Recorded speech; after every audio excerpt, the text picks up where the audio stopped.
Hello friends, last time we have discussed the Indian Council Act 1861, ठीक है, in which we have discussed that framework जो Indians थे वो government के framework now they are associate or they are represent the Indian Council. They are invited to work in Indian Council, Indian legislation. ठीक है, अब वो क्या थे, अब उनको पार्टिसिपेट मतलब उनको करने को अलाउ कर दिया गया था कि अब वो पार्टिसिपेट कर सकते हैं। ठीक है, अब जो वायसराय थे उनकी जो लेजिस्लेशन था वो बढ़ा दिया गया था। अब इसमें मैक्सिमम 6 और लेस देन मिनिमम 6 और नॉट मोर देन 12 मेंबर्स होते थे, जिसमें से 3 आपके जो थे वो अनऑफिशियल थे, नॉन ऑफिशियल थे। Non official means which are not related to the British offices, वहाँ के ब्रिटिश ऑफिसेज से वो रिलेटेड नहीं थे। ठीक है, तो उसमें जो 3 सबसे पहले जो नॉन ऑफिशियल मेंबर थे, जो एडिशनल मेंबर थे, तीन एडिशनल एग्जीक्यूटिव जो बनाया गया था, उसमें 3 नॉन ऑफिशियल्स थे, जिसमें थे आपके राजा बनारस महाराज ऑफ पटियाला और श्री दिनकर राव। और जो इनका ऑफिस ड्यूरेशन था वो केवल 2 साल का होता था। And they actually they didn't have any authority to ask the question on budget, और इनके पास कोई ऐसी अथॉरिटी नहीं थी, और they are not interested to make rules और लॉज फॉर द इंडियंस। ऐसा कुछ नहीं था, ये केवल ये था कि इनका पार्टिसिपेशन स्टार्ट कर दिया गया था। उसके बाद जो है इसी में आपका फिर एक कुछ नई लेजिस्लेटिव काउंसिल बनाई गई थी, जिसमें बंगाल के लिए बनाया गया था।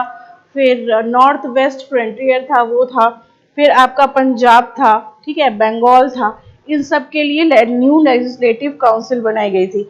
उसके बाद जो था जो वॉयसराय थे उनको ये इम्पावर्ड कर दिया गया था कि you can make any rules and laws in emergency में।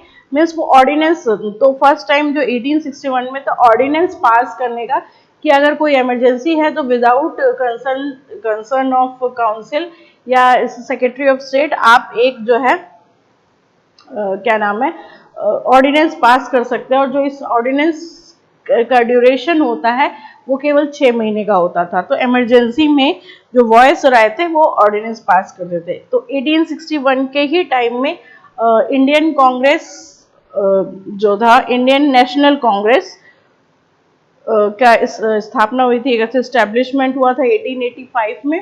ठीक है, 1885 में इंडियन नेशनल कांग्रेस का वो हुआ था एट मुंबई, और ये इसके जो फाउंडर थे वो थे AO Hume।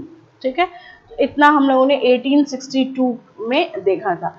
नाउ अब क्या था कि जो वॉयसराय थे, ठीक है, और जो लॉर्ड कैनिंग वॉयसराय थे, उन्होंने कहा कि अब उस समय क्या हुआ कि इंडियन जो कांग्रेस थी, इंडियन नेशनल कांग्रेस थी, वो अब हरकत में बहुत ज़्यादा एक्टिव थी। ठीक है, एक्टिव होने की वजह से क्या था कि दे डिमांडेड मोर, वो बहुत सारी चीज़ों की डिमांड कर रहे थे।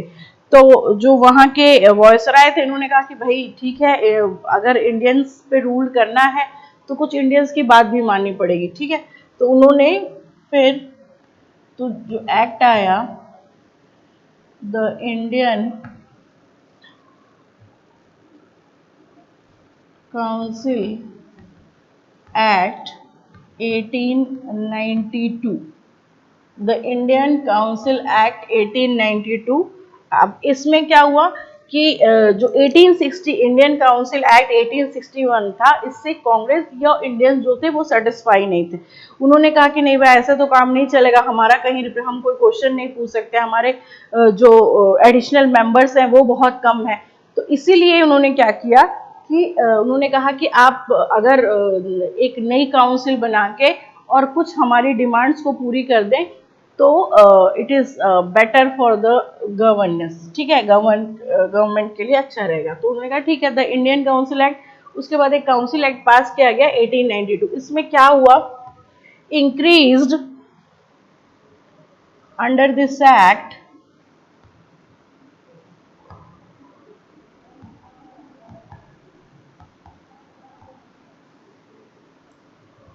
increase the number of members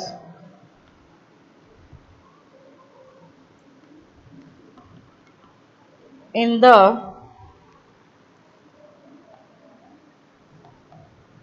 central and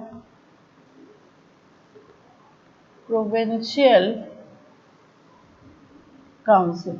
यहाँ जो थे नंबर ऑफ मेंबर्स जो थे वो बढ़ा दिए। तो लेजिस्लेट एग्जीक्यूटिव जो काउंसिल थी उसमें तो इंडियंस का कोई पार्टिसिपेशन नहीं था, मगर हाँ जो सेंट्रल और प्रोविंशियल्स पे उनके नंबर बढ़ा दिए गए। तो नंबर कैसे बढ़ाए गए? ठीक है, the governor council have not council was to have not less than 10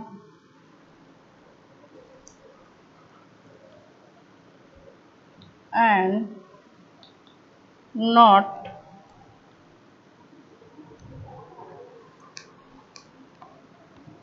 more than 16। यानी कि काउंसिल जो है वो 10 से कम और 16 से ज़्यादा मेंबर्स नहीं थे। तो ये एक इंक्रीज किया गया था। उसके बाद जो है अब ये कैसे हुआ कि अगर 10 काउंसिल्स के लोग थे तो 10 टू 16, अब इसमें जो 10 एडिशनल मेंबर थे,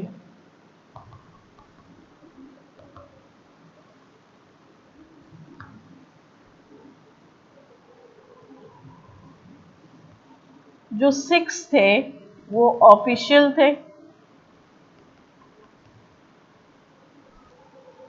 ठीक। अब और जो 10 थे, अगर मैक्सिमम 10 16 लिया जाए, ठीक है, 16 लिया जाए तो, और इनका जो अपॉइंटमेंट था वो वॉयसराय करता था, अपॉइंटमेंट बाय वॉयसराय, ठीक।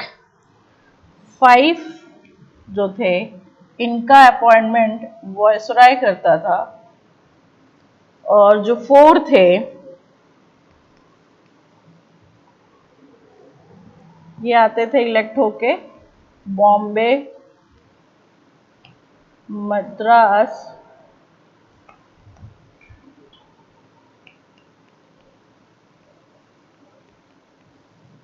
North West Frontier province and Bengal, यहाँ से इलेक्ट होके आते थे। और एक जो बंदा होता था वो आता था chamber of commerce, chamber of commerce. यानी अगर हम मैक्सिमम 16 लेते हैं, ठीक है, मैक्सिमम, तो 6 जो थे वो वॉयसराय अपॉइंट करते थे जो ऑफिशियल्स होते थे, और 5 जो थे जो नॉन ऑफिशियल्स थे, ठीक है, उसमें से 5 वॉयसराय करते थे, ठीक। और जो 4 थे वो बॉम्बे, मद्रास और नॉर्थ वेस्ट फ्रंटियर प्रोविंसी और बंगाल, इनसे इलेक्ट होके आते थे। और एक जो आता था आपका, एक बंदा जो आता था वो चैम्बर ऑफ कॉमर्स से आता था, ठीक है। तो ये चेंजेस हुए थे कि जो संख्या थी वो अब 12 से मैक्सिमम जो थी वो 12 से 16 कर दी गई थी। इसी तरह सभी प्रोविंशियल्स में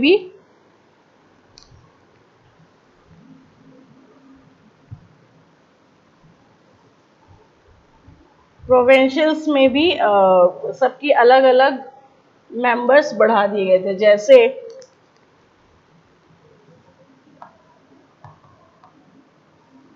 जो बॉम्बे और मद्रास नॉट लेस देन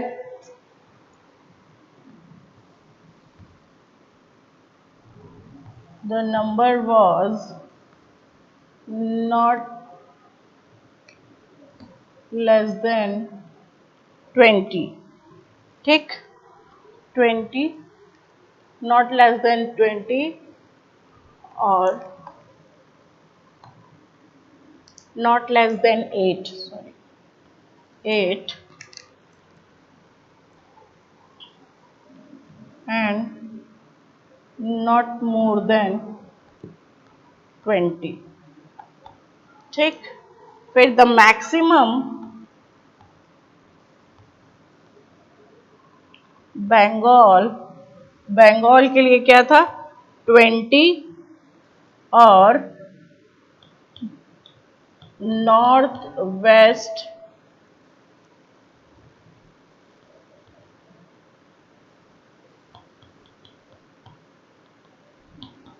और अवध के लिए था 15।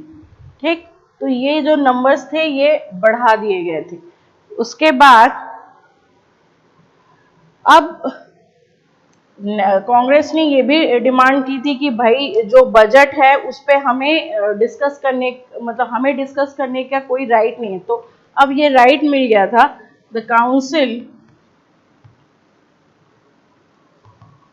Council where have where have power of discussing the budget, discussing the budget and ask questions। ठीक, वो अब गवर्नमेंट से जो एग्जीक्यूटिव काउंसिल्स थे उनसे वो क्वेश्चंस कर सकते थे। ठीक है, तो अब इतना होने के और जो प्रेसिडेंट्स थे वो, मगर एक चीज था कि जो थे वो गवर्नमेंट या जो वॉयसराय थे या जो एग्जीक्यूटिव काउंसिल थे वो इस क्वेश्चंस को डिसअलाउ भी कर सकते थे। ठीक है, तो 1860 और 1861 में क्या पार्शली जो था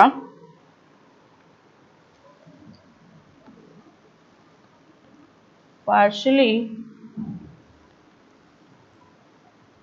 introduce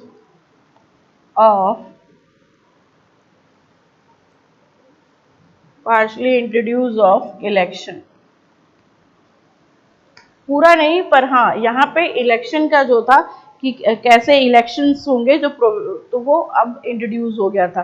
तो मोस्टली जो इलेक्शंस थे वो कुछ ही लोगों के पास थे, सबके पास इलेक्शंस की पावर मतलब फ्रेंचाइज वो नहीं था। तो जो क्या नाम है डिपार्टमेंट्स होते थे, चैम्बर ऑफ कॉमर्स था, यूनिवर्सिटी थी, जमींदार थे, उस बेसिस पे ये इलेक्शंस वहां से चुन के आते थे। ठीक है, तो ये हो गया आपका। फिर ये 1892 आपका यहाँ पे फिनिश है। Now we will see the next one,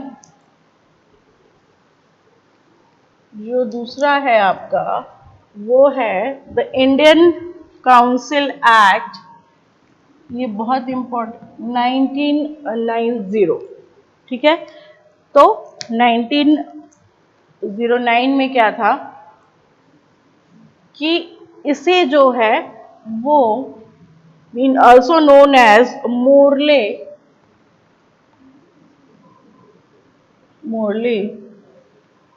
Minto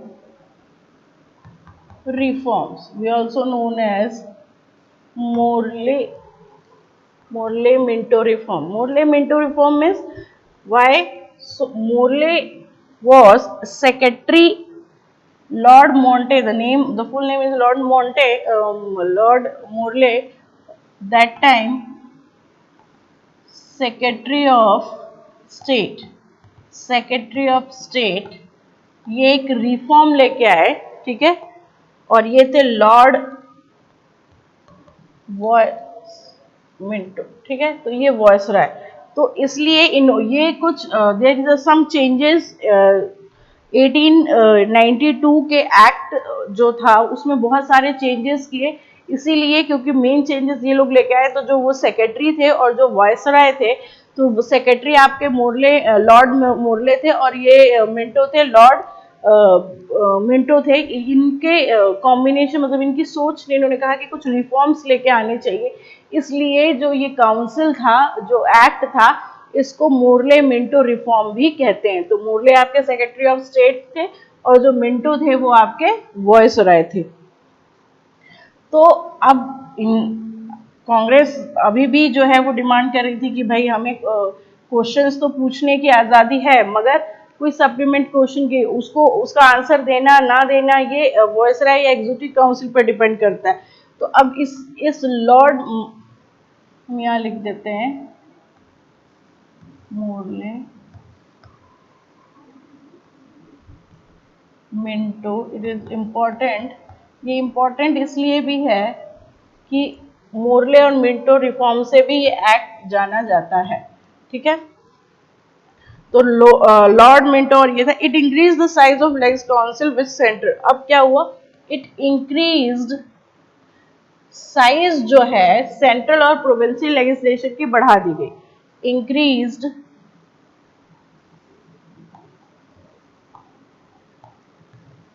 size of the central and provincial legislative।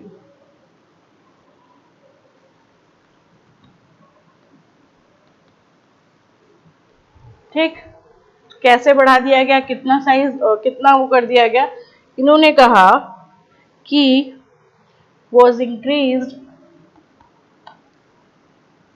16 to 60 members. अब जो एडिशनल वो थे वो 16 to 60 मेंबर्स हो गए थे। ठीक है, अब 16 से 60 मेंबर्स जो है वो बढ़ा दिए गए थे। अब काउंसिल, जो काउंसिल थी, empowered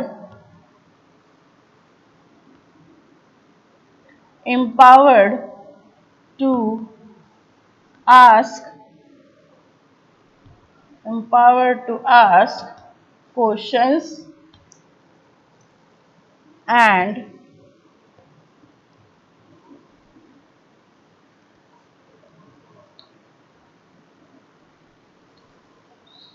सप्लीमेंट्री क्वेश्चंस। मतलब 1892 में था, इन्होंने कहा कि ठीक है आप 6 महीने एक एडवांस नोटिस देके आप क्वेश्चन तो पूछ सकते हैं, ठीक है, मगर उसके आंसर पे जो एग्जिट काउंसिल उसका आंसर देगा, ठीक है, उस पे आप कोई क्रॉस क्वेश्चन नहीं कर सकते। मगर यहाँ पे क्या था कि अब जो काउंसिल वो एम्पावर्ड कर दिया कि भाई आप क्वेश्चन भी पूछ सकते हैं और आप क्रॉस क्वेश्चन भी कर सकते हैं। ठीक है, उसके बाद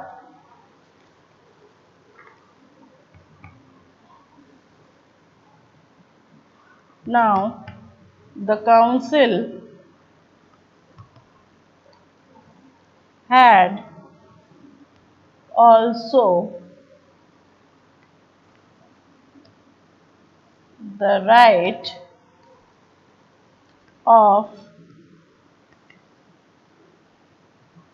discussing and resolution on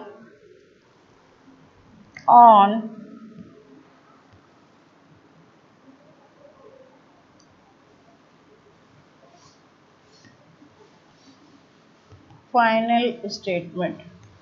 ठीक है, तो अब क्या था कि डिस्कस करना, रिजोल्यूशन करना फाइनेंशियल स्टेटमेंट में, अब ये इनको ये एम्पावर्ड हो गया था, इनको power, but then also they don't have voting power, इनके पास कोई वोटिंग पावर नहीं थी, वे are not given the power of voting.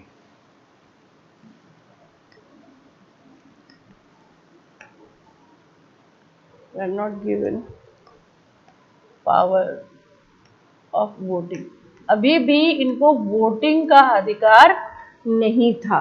तो ये आपका इंडियन काउंसिल जो था वो बहुत छोटा था, बहुत क्योंकि मोस्टली चीज़ें जो है वो वही पुरानी चीज़ें चली आ रही हैं, तो इसीलिए इसको पहले तो ये मोर्ले मिंटो रिफॉर्म किया गया, फिर उसके बाद जो है साइज सेंट्रल और प्रोविंशियल दोनों के साइजेस जो है वो इंक्रीज, जो नंबर्स थे वो इंक्रीज किए गए। जो 1892 में जो आपका 16 मैक्सिमम थे, अब उसको बढ़ा के 60 मेंबर्स कर दिए गए थे। अब काउंसिल के पास जो थे वो बजट पे क्वेश्चन करने और सप्लीमेंट्री क्वेश्चन या क्रॉस क्वेश्चन भी कर सकते थे, ठीक। और जो था कि वो उनको वो फाइनेंशियल स्टेटमेंट पे, बजट पे डिस्कशन कर सकते थे, रिजोल्यूशन कर सकते थे, but they don't have the power of voting, voting का उनके पास पावर नहीं था, ठीक है। तो ये आपका हो गया the Indian council act 1909। So 1861 the Indian council, 1861 the Indian council, 1892 और ये 19 ये सारे आपके रिफॉर्म्स है, जिसमें जो है वो रिप्रेजेंटेशन होता रहा, धीरे धीरे जो है एसोसिएशन बढ़ता गया, लेजिस्लेटिव में, सेंट्रल में, प्रोविंशियल में, इलेक्शंस का इंट्रोड्यूस हुआ, कि जो है आपके जो अलग अलग जगह से इलेक्शंस करके लोग रिप्रेजेंट कर रहे थे, ठीक है। प्रोविंशियल्स में नंबर्स बढ़ा दिए गए थे। उसके बाद बजट्स जो थे, बजट पे डिस्कशन की पावर दे दी गई थी, राइट दे दिया गया था, मगर अभी भी जो है वो वोटिंग का पावर वो इनके पास नहीं था, ठीक है। तो जो उसके बाद हम अब आपके ये सारे फेजेस जो है वो खत्म हो गए, मतलब ये आपका थर्ड फेज भी खत्म हो गया। तो हमने जो पूरा कॉन्स्टिट्यूशन है उसको 5 फेजेस में मैं डिवाइड किया था। तो 5 फेजेस आपके कौन कौन से थे? 1600 से था आपका 1600, आपका था फर्स्ट फेज था 1600, 1765, सेकेंड फेज था 1765 से 1858, नाउ थर्ड फेज था आपका 1858 से 1909, ठीक। तो अब जो आपका फोर्थ फेज है, आपका जो फोर्थ फेज है वो आपका होगा 1990,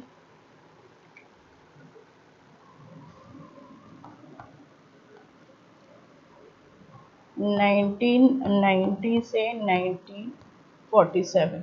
इसमें हमने बहुत सारे एक्ट्स वो देखे, इसमें इंडियन 58 में काउंसिल्स वो देखे।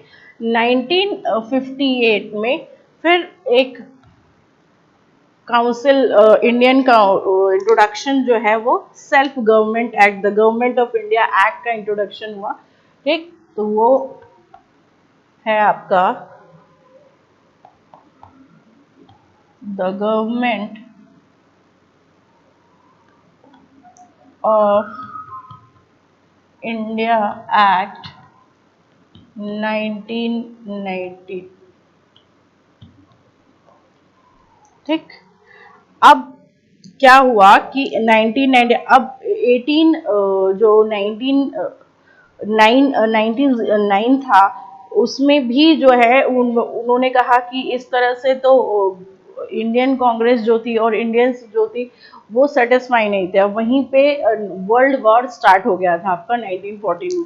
तो जब वर्ल्ड वॉर स्टार्ट हो गया था तो ब्रिटिश जो थे वो बिना इंडियंस के, जो इंडियन सिपाही थे, बिना उनके एसोसिएशन के या उनके उनके हेल्प के पार्टिसिपेट नहीं कर सकते थे। तो गवर्नमेंट ऑफ इंडिया जो 1909 आया, ठीक है, तो इससे इंडियंस को और खुश करने के लिए और करने के लिए और इंडियन कांग्रेस ने भी बहुत ज़्यादा डिमांड कर दी थी कि अब जो है वो जो पावर है मोस्टली अब वो इंडियंस के हाथ में होनी चाहिए, ठीक है। तो गवर्नमेंट, तो एक सेल्फ गवर्नमेंट या कह दो रिस्पॉन्सिबल गवर्नमेंट के उसमें आया, इलेक्शंस यहाँ पे इंट्रोड्यूस किए गए थे, ठीक है। रिस्पॉन्सिबल गवर्नमेंट का मतलब होता है, इन्होंने कहा कि रिस्पॉन्सिबल गवर्नमेंट मतलब कि जो इलेक्ट होके आएंगे they are the responsible for their elective person, जो इनको इलेक्ट करके भेजेंगे उनके लिए वो रिस्पॉन्सिबल होंगे, ठीक है। यानी रिस्पॉन्सिबल गवर्नमेंट मतलब कि वो खुद जो है चीज़ें अपने आप मैनेज होंगी। जो गवर्नमेंट है वो रिस्पॉन्सिबल गवर्नमेंट होगी, ठीक है, वो उत्तरदायी होगी, जो उनको इलेक्ट करके वो लेके आएंगे, ठीक। तो इसी in the government of India act में एक एक रिपोर्ट आई, MONTAGU, मॉन्टेग चैम्सफोर्ड। अब ये क्या थे? रिपोर्ट, ठीक है। तो इंडियन गवर्नमेंट जो कांग्रेस थी उन्होंने बहुत सारी डिमांड्स रखी, तो उसके बेसिस पे 1892 में जो रिफॉर्म्स हुए, ठीक है, उसके बेसिस पे फिर एक रिपोर्ट तैयार की गई। वो था, इसको हम the government of India act, इस रिपोर्ट के बेस पे एक एक्ट पास हुआ, the government of India act 1992। मॉन्टिंग जो थे वो आपके थे सेक्रेटरी ऑफ स्टेट, और जो चेम्सफोर्ड थे ये थे वॉयसरॉय, ठीक है, वॉयसरॉय थे। तो 1819 में जो एक्ट पास हुआ, मगर ये फोर्स में आया 1920।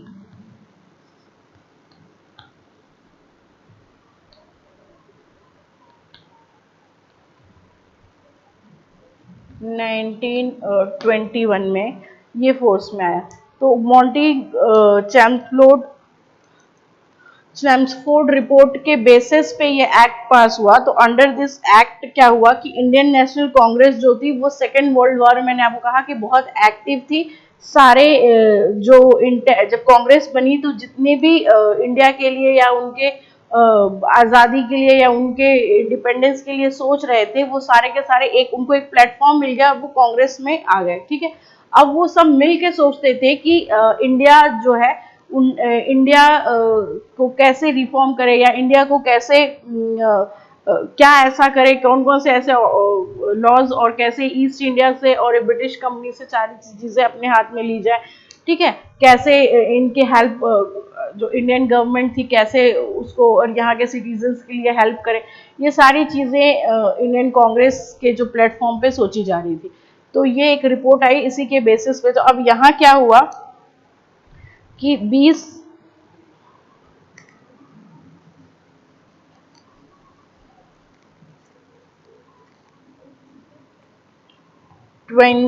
अगस्त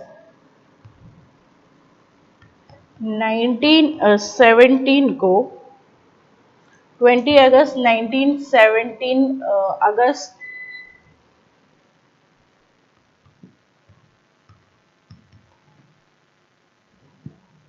British government declared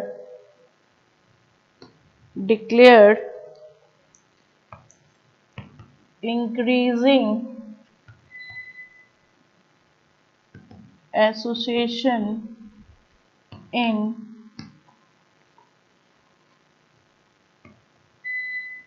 every branch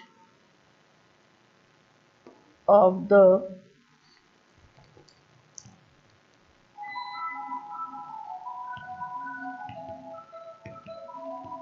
administration.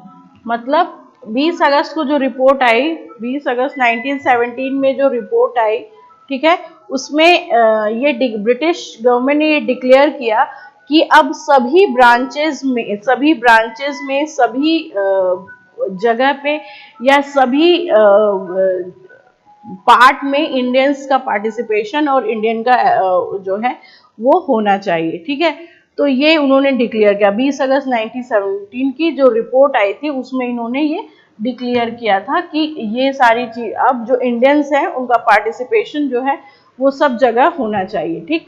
इसीलिए फिर ये एक्ट जो है, और एक ऑब्जेक्टिव, मतलब इन्होंने कहा कि अब responsible government, introduction of responsible government in India. तो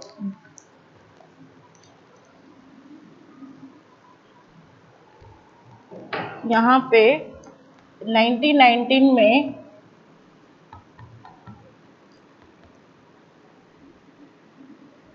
इंट्रोडक्शन ऑफ रिस्पॉन्सिबल गवर्नमेंट